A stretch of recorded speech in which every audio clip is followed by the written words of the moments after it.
आज फिर से आपका केमिस्ट्री क्लासेस में स्वागत है। आज फिर मैं अपना नया वीडियो लेके आपके सम्मुख प्रस्तुत हूँ। जैसा कि पिछले वीडियो में मैंने आपको बताया था कोलेडी ब्लेनो का निर्माण कैसे किया जाता है। जैसा कि हम देख रहे हैं पूरा चैप्टर हमारा थ्योरेटिकल है, लेकिन मैंने इसको थ्योरेटिकल नहीं रहने दिया है, बड़े कॉन्सेप्ट से आपको समझाया है। अगर आप मेरे सारे वीडियो को ध्यान से देखते हैं तो आपको दोबारा इसको रटने की ज़रूरत नहीं पड़ेगी। एग्ज़ाम में एज इट इज़ बहुत बढ़िया तरीके से बहुत अच्छे उदाहरणों के साथ आप सक्षम होंगे। तो आज मैं बात करने वाला हूँ कोलेडी ब्लेनो का शुद्धिकरण। अब शुद्धिकरण बात क्यों आ रही है, क्योंकि जो हमने दो मेथड्स पढ़े थे कोलेडी ब्लेन बनाने के, जो द्रव विरागी कोलेट्स हैं उनके, एक था आपका परिक्षेपण और एक था संघनन विधि। दो विधियों से हमने बनाए थे। तो इन विधियों से जो कोलेट आपका तैयार किया जाता है उसमें अमूमन क्या आ जाती हैं, अशुद्धियाँ आ जाती हैं, और उन अशुद्धियों को दूर करना बहुत आवश्यक है। अदरवाइज़ आपका कोलेटल जो विलयन होता है वो अस्थायी रहता है, क्योंकि धीरे धीरे उसका क्या हो जाता है, स्कंदन हो जाता है। तो उसको कोलेट बने रहने के लिए हमें उसकी अशुद्धियों को दूर करना बहुत आवश्यक है।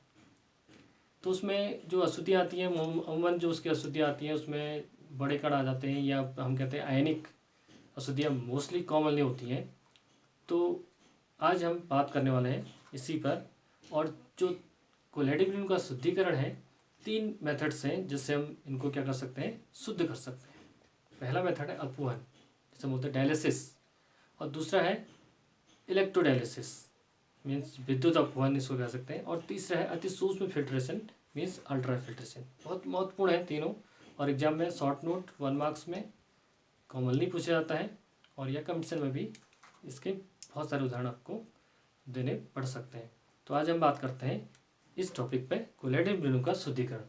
तो देखिए कोलेडी ब्लेनो का शुद्धिकरण हम 3 मेथड से, अपवहन, दूसरा है विद्युत अपवहन इलेक्ट्रोडायलिसिस, तीसरा है अति सूक्ष्म फिल्ट्रेशन। तो आइए हम बात करते हैं पहले डायलिसिस। डायलिसिस बहुत महत्वपूर्ण है बच्चों, क्योंकि डायलिसिस जो वर्ड जो यहाँ पे हमने अपवहन यूज़ किया है, इसका मेथड आज आप इसी मेथड को आज कहाँ यूज़ किया जाता है, जिसकी किडनियाँ डैमेज हो जाती हैं, तो वो भी डायलिसिस, जो डायलिसिस मेथड्स आए हैं इसी से आए हैं। इसी कंसेप्ट के अकॉर्डिंग जो ब्लड का प्यूरिफिकेशन किया जाता है जब किडनी खराब हो जाती है, तो वो इसी मेथड को वहाँ भी इसी उस कंसेप्ट से लिया गया है। तो आज हम बात करते हैं पहले कोलेडी ब्लेनो का पहला मेथड डायलिसिस। डायलिसिस क्या है, जो कोलेडी कण को हम क्या करते हैं, जो कोलेडी कण होता है वो चर्मपात्र या जांतव झिल्ली, एनिमल्स मेम्ब्रेन जो हम कहते हैं, जो हाथों में एनिमल्स की होती हैं, या उसको ले लें, झिल्ली से जो कोलेडी कण है विस्तृत नहीं होते, जबकि जो अन्य कण हैं, अन्य कण मीन्स जो आपके आयंस हैं, वो उससे विस्तृत हो जाते हैं। तो बिल्कुल सिंपल सा है। तो इसके लिए हम क्या करते हैं, जो अशुद्ध कोलेट है उसके थैले में, एक जांतव झिल्ली के थैले में उस कोलेट को जैसे हम डालते हैं, और फिर उसको हम किस में डिप करते हैं, पानी के पात्र में, जल के पात्र में, और पानी कंटिन्यू बहाव रखते हैं। तो क्या होता है, तो जो आयनिक इम्प्योरिटीज धीरे धीरे पानी में बाहर निकल के बह जाती हैं, और जो थैले में होती है जिससे कोलेडी कण विस्तृत नहीं होते, बाहर नहीं निकलते, तो कोलेडी कण आपके थैले में शुद्ध बच जाते हैं। तो आइए इसी पर बात करते हैं। जैसे मैंने लिखा है, कोलेडी कण चर्मपात्र या जांतव झिल्ली से विस्तृत नहीं होते, जबकि विलेय आयनिक व अनैनिक अशुद्धियाँ विस्तृत हो जाते हैं, अथवा अशुद्ध कोलेडी विलयन को चर्मपात्र या जांतव झिल्ली के थैले में भरकर इसे जल से भरे पात्र में लटका देते हैं। इसके जल से भरे पात्र में लटका देते हैं, तो धीरे धीरे अशुद्धियाँ पानी में आ जाती हैं, और कोलेडी विलयन शुद्ध अवस्था में प्राप्त कर लिया जाता है, या कर लेता है, शुद्ध अवस्था प्राप्त कर लेता है। यह प्रक्रिया अपवहन कहलाती है। तो आइए इसको डायग्राम से भी समझ लेते हैं। तो हमने क्या करना है, जो आपका चर्मपात्र ले लें या जांतव झिल्ली ले लें, तो हमने क्या करना है, इसको एक थैले में ले लेना है, इसको ले लेना है थैले में, और उस थैले को उस थैले को हमने क्या करना है,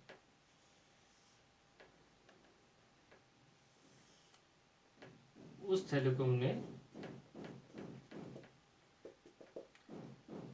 लटका देना है, यहाँ पे बांध देना है, इसको हैंग कर देना है और इसको एक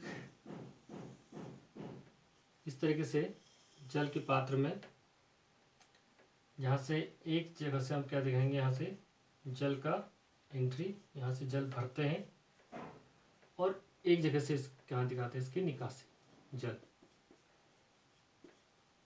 और इसमें पूरा क्या भरा हमने, जल भर दिया।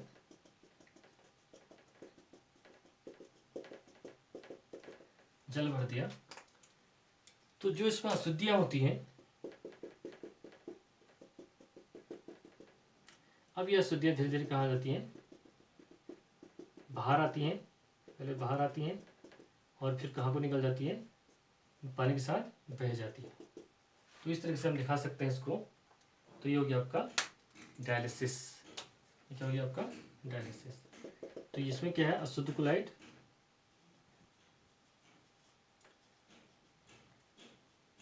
अशुद्ध कोलाइट, अशुद्ध कोलाइट को उसमें डालते हैं और जैसे जैसे टाइम जाता है आपका यह अशुद्ध कोलाइट क्या हो जाएगा, आपका शुद्ध हो जाएगा। क्या हो जाएगा, शुद्ध हो जाएगा। जो आयनिक इम्प्योरिटीज में थी, आयनिक और अनायनिक या विलेय में जो भी थी, वो पानी में आके बह जाएंगे और जो थैला है आपका, जिससे कोलाइटिक कण बाहर नहीं निकलते, वो बाहर निकल जाएंगे। तो सिंपल सा है डायलिसिस, ये डायलिसिस मेथड है। लेकिन इसमें थोड़ा क्या है, इसमें टाइम कंज्यूमिंग है, लगातार हमें पानी डालता रहना और लगातार पानी बाहर निकलता है, तो धीरे धीरे करके टाइम कंज्यूमिंग है। तो इसको फास्ट करने के लिए अगला मेथड आता है आपका, अगला मेथड आता है आपका विद्युत अपवहन। अपवहन है, ये भी डायलिसिस है, लेकिन ये इलेक्ट्रोडायलिसिस है। इसमें हम क्या करते हैं, अब ये जो डायलिसिस है, इस पे हम क्या लगा देते हैं, इलेक्ट्रोड लगा देते हैं। अगर हमने इसमें इलेक्ट्रोड लगा दिया तो जो अपोजिट आयन है वो कैथोड की तरफ क्या होंगे, आकर्षित होंगे और बहुत तेज़ी से बाहर निकलेंगे। जो धीरे धीरे पानी में बाहर निकल रहे थे, अब वो बहुत तेज़ी से बाहर निकलेंगे। देखिए यहाँ पे हम क्या करते हैं, जस्ट इसी को हमने, इसी मेथड को हमने फिर से वही सेम हमने करना है। यहाँ पे हमने क्या करना है, देखिए वही थैला हमने लेना है और यहाँ पे हमने क्या लेना है, इलेक्ट्रोड। यहाँ पे क्या ले लेना है हमने, इलेक्ट्रोड हमने ले लेना है। यहाँ पर हम ले लेना है, ये आपका एनोड, ये आपका कैथोड। अब जो प्रोसेस क्या होती है आपकी, बहुत स्लो चल रही थी, वो क्या हो जाएगी आपकी, फास्ट हो जाएगी। ये थैला है आपका, इसको हम थैला भी कह सकते हैं, जो जानता हो झिल्ली, झिल्ली से बना है, ये ध्यान रखें। तो ये थैला है आपका, ये इलेक्ट्रोड है। प्रोसेस में वही रहनी है, लेकिन ये प्रोसेस क्या हो जाएगी, फास्ट हो जाएगी। यहाँ से जल बाहर निकलेगा आपका, यहाँ से हम जल की एंट्री कराएंगे और ये आपका जल है।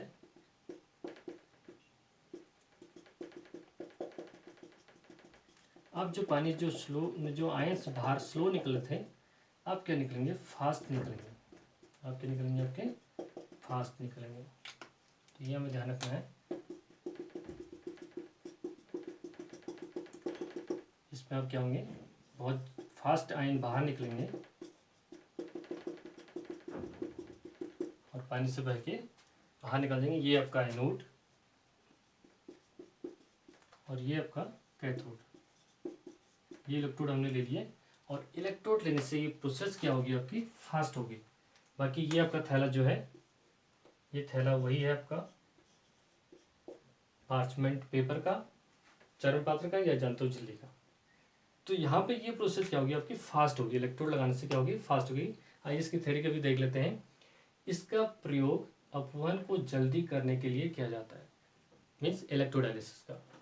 इस प्रक्रिया में अशुद्ध सॉल्ट से भरे थैले के दोनों ओर जल पात्र में इलेक्ट्रोड लगा देते हैं और अशुद्धियाँ तेजी से विपरीत इलेक्ट्रोड की ओर आकर्षित हो जाते हैं डेफिनेट होंगे अपोजिट आयन और जल में आ जाते हैं। यह प्रक्रिया अपवहन, विद्युत अपवहन या इलेक्ट्रोडायलिसिस कहलाती है। बहुत सिंपल है। ये क्या कहलाती है आपका इलेक्ट्रोडायलिसिस। इसमें क्या होता है आपके आयन बहुत तेजी से अपोजिट आयंस की ओर आकर्षित। आइए अगला मेथड आप देखते हैं। तीसरा है अति सूक्ष्म फिल्टरन, अल्ट्रा फिल्ट्रेशन जैसे हम कहते हैं। ये भी इससे भी हम क्या कर सकते हैं, अशुद्ध क्लोराइड को क्या कर सकते हैं, शुद्ध कर सकते हैं। साधारण फिल्टर पेपर के रंध्रों का आकार बड़ा होने के कारण अगर हम देखें तो जैसे ये फिल्टर पेपर है तो इसके रंध्र, इसमें छिद्र क्या होते हैं, बड़ा होता है, जिससे कोलाइडी पिलियन या कोलाइडी कण, इनका आकार 1 नैनोमीटर से 1000 नैनोमीटर वो भी बाहर चले जाते हैं और छोटे कण तो उससे छोटे कण तो निकलेंगे।